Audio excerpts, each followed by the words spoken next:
Iran কি শুরু করে দিল? ইরানের ভয়েতে বর্তমানে ডোনাল্ড ট্রাম্পের অবস্থা খারাপ, তার গদি নিয়ে এখন টানাটানি বাজতেছে।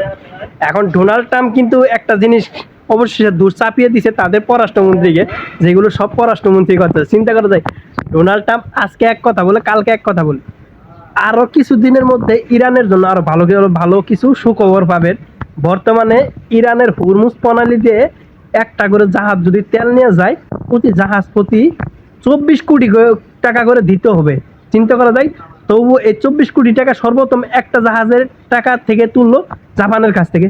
জাপান সর্বপ্রথম কোনো টোল দিল ইরানের কাছে 24 কোটি টাকা চীনের মুদ্রায়।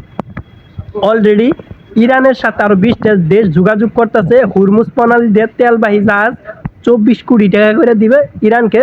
ইরানের টাকার মানে দিবে না, এটা দিবে চীনের মানে। আর চীনের টাকার মানে যদি টাকাটা পরিশোধ করে, তাহলে আমেরিকার পেট্রো ডলার ধীরে ধীরে পৃথিবীর বুক থেকে নিশ্চিহ্ন হয়ে যাবে, আর পেট্রো ডলারের কোনো মূল্যায়ন থাকবে না। আমেরিকা বর্তমানে যে কি পজিশনে আছে, কি অবস্থায় আছে, পুরা বিশ্বের মানুষই জানে। আমেরিকা যে সকল যুদ্ধ সরঞ্জাম তৈরি করে, এগুলো কিন্তু প্রচুর দামি যুদ্ধ সরঞ্জাম, এগুলো কিনতে অনেক ব্যয়বহুল। আর অথচ ইরানের যে কামিকাজি ড্রোনগুলো আছে, বিভিন্ন মিসাইলগুলো আছে, এগুলো খুবই দাম কম। এখন পৃথিবীর বিভিন্ন দেশেরা যদি এখন অস্ত্র সরঞ্জাম কিনে, তাহলে কি আমেরিকার কাছ থেকে কিনবে নাকি ইরানের কাছ থেকে কিনবে? অবশ্যই ইরানের কাছ থেকে কিনবে, কারণ ইরানের জিনিসগুলো গুণগত মান ভালো এবং দামে সস্তা।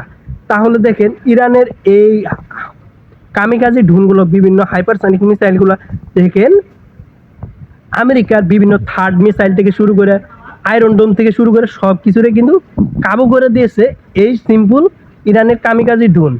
ইরানের কামিকাজি ড্রোন, প্রত্যেকটা ড্রোনের দাম হলো $20,000। $20,000 বাংলা টাকা কত হিসাব করেন? 20 লাখ টাকা।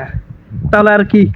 আর অথচ আমেরিকার বিভিন্ন যুদ্ধ সরঞ্জাম কিনতে গেলে মিলিয়ন মিলিয়ন। তাহলে বুঝতে পারতেছেন কি অবস্থা।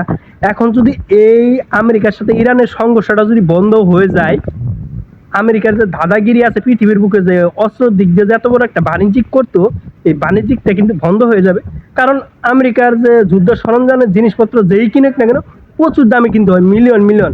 এখন একটা দেশের প্রেসিডেন্ট তো চাবে যে আমরা কম দামে ভালো জিনিস কিনবো, ওই হিসেবে কিন্তু ইরান সবচেয়ে এগিয়ে যাবে। ইরানের যন্ত্রের ইরানের জিনিসের দাম কম হলো, মানে ভালো, গুণগত মান ভালো। আর ইরানে প্রত্যেকটা জিনিস কিন্তু আমেরিকা ইসরায়েলের কাঁপানি শুরু করে দিছে। এটা পুরা পৃথিবীর মানুষই জানে। বর্তমান যে কন্ডিশন চলতেছে, ইরানের জয় মোটামুটি কাছেই আছে। এখন কিন্তু ইরানের সাথে 5 দিনের যুদ্ধবিরতি চাইতে মার্কিন প্রেসিডেন্ট ডোনাল্ড ট্রাম্প। এর মধ্যে ইরানে রাজি নয়। ইরান রাজি কেমনে থাকবো? কারণ এখন বর্তমানে তাদের যুদ্ধের সরঞ্জাম ফুরিয়ে আসতেছে, তাই কারণে 5 দিনের যুদ্ধবিরতি চাইতেছে। আবার সরঞ্জামগুলো আবার বেশি হবে, আবার ইরানের উপর হামলা করার চিন্তা ভাবনা করতেছে। মার্কিন প্রেসিডেন্ট ডোনাল্ড ট্রাম্প বলে দিছে যে ইরানের বিভিন্ন বিদ্যুৎ খাতে বা পানির খাতে আক্রমণ করবে না। আবার ইরানও বলে দিছে যদি আমাদের উপর এইসব খাতে যদি আক্রমণ করে, মধ্যপ্রাচ্যের কোনো জিনিসই থাকবে না। ইরানের ভাইস প্রেসিডেন্ট বলছে মধ্যপ্রাচ্য আরবিয়ারা মোবাইল চার্জ বেশি করে দেন, খাদ্য পানি মজুত করে রাখেন। একটা কিন্তু হতে যাচ্ছে, দেখা যাক। আমরা সকল মুসলিম ভাইয়েরা ইরানের জন্য দোয়া করবো যেন একটা কিছু হয়, ইরানের জয় যেন নিশ্চিত হয়।